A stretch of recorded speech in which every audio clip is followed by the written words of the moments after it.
এটা big breaking news আপোনালোকৰ বাবে লৈ আহিছোঁ। গৌৰৱ গগৈ হঠাৎ খং উঠিছে। মুখ্যমন্ত্ৰীক তীব্ৰ ভাষাৰে সমালোচনা গৌৰৱ গগৈ।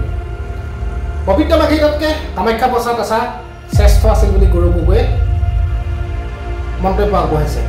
আৰু লগতে কি কাৰণে হিমন্ত বিশ্ব শৰ্মাই ডাঙৰীয়াই পৱন সিং ঘাটোৱাৰক মান অৱনমিত কৰিবলৈ উঠি পৰি লাগিছে, কি কাৰণে আচলতে তললৈ নিব বিচাৰিছে, আৰু কি কাৰণে ক'লে যে পবিত্ৰ বাঘিনীতকৈ কামাখ্যা প্ৰসাদ আছা যোগ্য বুলি কি কাৰণে ক'লে। আজি এই ভিডিঅ'টো আপোনালোকে চালে গম পাব। গতিকে ভিডিঅ'টো চাওক, মই কথা কৈ নাথাকোঁ। কিন্তু তাৰ আগতে যদি কোনোবা নতুনকৈ আহিছে চেনেলটোত এটা লাইক কৰি দিব, চেনেলটো যদিহে ভাল পায় এটা ছাবস্ক্ৰাইব কৰিবলৈ আপোনালোকে নাপাহৰিব। চাওক, লোকসভা নিৰ্বাচনত বিজেপি আপ্ৰাণ চেষ্টা কৰিলে সাম্প্ৰদায়িক ৰাজনীতি কৰিবলৈ। মংগলসূত্ৰ কংগ্ৰেছ আহি আপোনালোকৰ গৰু ছাগলী লৈ যাব, কংগ্ৰেছে আপোনালোকৰ ধন এটা বিশেষ সম্প্ৰদায়ৰ মাজত বিতৰণ কৰিব। সেই সম্প্ৰদায়ৰ জনসংখ্যা আগতকৈ বৃদ্ধি পাইছে। তো বহুত আপ্ৰাণ চেষ্টা কৰিলে, তথাপিও মই ভাৰতৰ জনসাধাৰণৰ ধন্যবাদ জ্ঞাপন কৰিছোঁ যে এইবাৰ সাম্প্ৰদায়িক আৱেগ লৈ তেওঁলোকে ভোট দিয়া নাই। আৰু একে কথা ভৱিষ্যত অসমৰ ভিতৰতো হ'বলৈ গৈ আছে। আৰু এতিয়া যে আমি দেখা পাইছোঁ যে আমাৰ কংগ্ৰেছৰ উচ্চস্তৰীয় যে বৈঠক হ'ল, এই বৈঠকৰ ভিতৰত আমাক গোটেই দলৰ নেতৃত্বৰে অহা 1.5 বছৰ আমি কেনেদৰে আগবাঢ়ি যাম তাৰ বাবে যে আমি ৰণকৌশল কিছু ড্ৰাফ্ট ব্লুপ্ৰিণ্ট আমি বনাইছোঁ, সেয়া লৈ মুখ্যমন্ত্ৰী শংকিত হৈছে। সেয়া লৈ মুখ্যমন্ত্ৰী শংকিত হোৱাৰ পিছত এতিয়া আমাৰ দলৰ জ্যেষ্ঠ নেতা পৱন সিং ঘাটোৱাৰ ডাঙৰীয়াৰ ওপৰত ৰাজনৈতিকভাৱে অভিযোগ দাঙি ধৰিছে, অপপ্ৰচাৰ কৰিছে আৰু এজন জ্যেষ্ঠ নেতা পৱন সিং ঘাটোৱাৰ ডাঙৰীয়াৰ ছবি বদনাম কৰিবলৈ চেষ্টা কৰি আছে। আৰু প্ৰথমবাৰ বাবে হোৱা নাই, মই মন কৰি আছোঁ বাৰম্বাৰ মুখ্যমন্ত্ৰী হিমন্ত বিশ্ব শৰ্মা ডাঙৰীয়াৰ আমাৰ দলৰ জ্যেষ্ঠ নেতা পৱন সিং ঘাটোৱাৰ ডাঙৰীয়াৰ ওপৰত কোনো তৰ্ক নথকা অভিযোগবোৰ দাঙি ধৰিছে, যি তেখেতৰ ছবি দললৈ যায়। দলৰ মাজতে হওক বা ৰাইজৰ মাজতে হওক। আৰু সেইটোৱে মোৰ প্ৰশ্ন যে মুখ্যমন্ত্ৰী মহোদয় প্ৰদেশ কংগ্ৰেছৰ সভাপতিক, বিধায়িনী দলৰ প্ৰতি সাংসদসকল বিধায়কসকলক যদি ৰাজনৈতিকভাৱে আক্ৰমণ কৰে আমাৰ একো ক'বলৈ একো নাই, কৰক, আমিও কৰিম।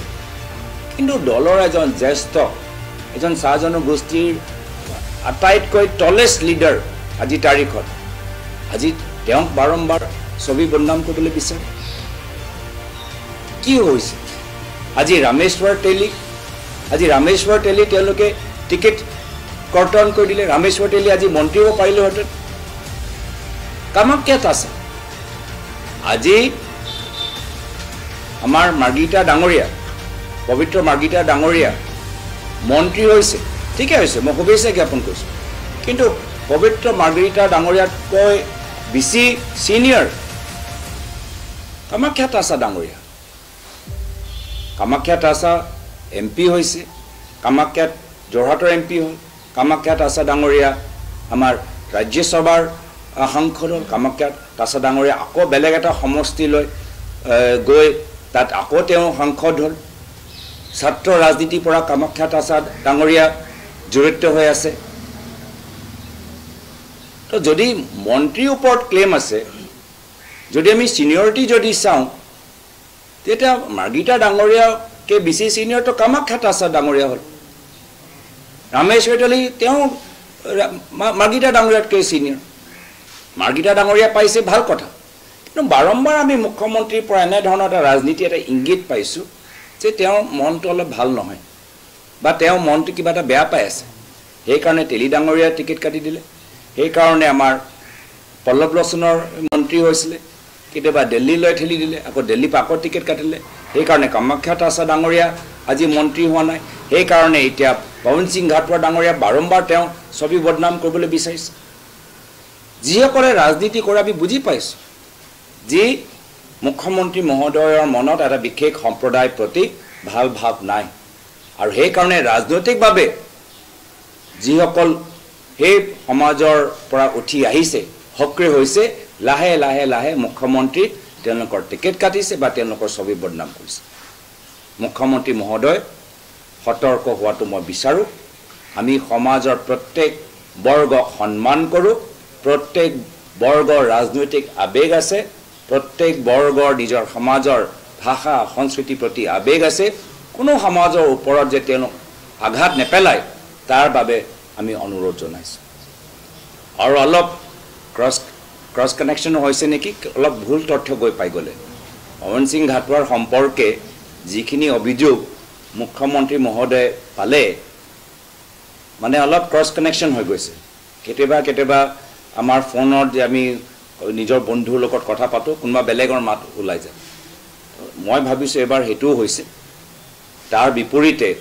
মুখ্যমন্ত্ৰী য'ত ভুল তথ্যবোৰ পাই আছে আমি কিছু সঁচা তথ্যবোৰ বিজেপি শিবিৰৰ পৰা পাইছোঁ বিজেপিও এটা বৈঠক হ'ল সেই বৈঠকৰ ভিতৰত কি কথা আলোচনা হ'ল সেইটো আমিও জানো সভাপতিয়ে কি ক'লে আমিও জানো আমি জানিলেও এইবোৰ চব লৈ আমি মাৰ্কেটিং নকৰোঁ পাব্লিচিটি নকৰোঁ হৈ থাকিব তেওঁলোকৰ কথা আমি গম পাই থাকিম যোৰহাট লৈ কিমান চিন্তিত আমি গম পাই থাকিম আৰু আমাৰো কিছু কথা তেওঁলোকে গম পাই থাকিম শেষত গৈ জনতাই নিৰ্ধাৰিত কৰিব যে কোন দলটোক আগুৱাই লৈ যাব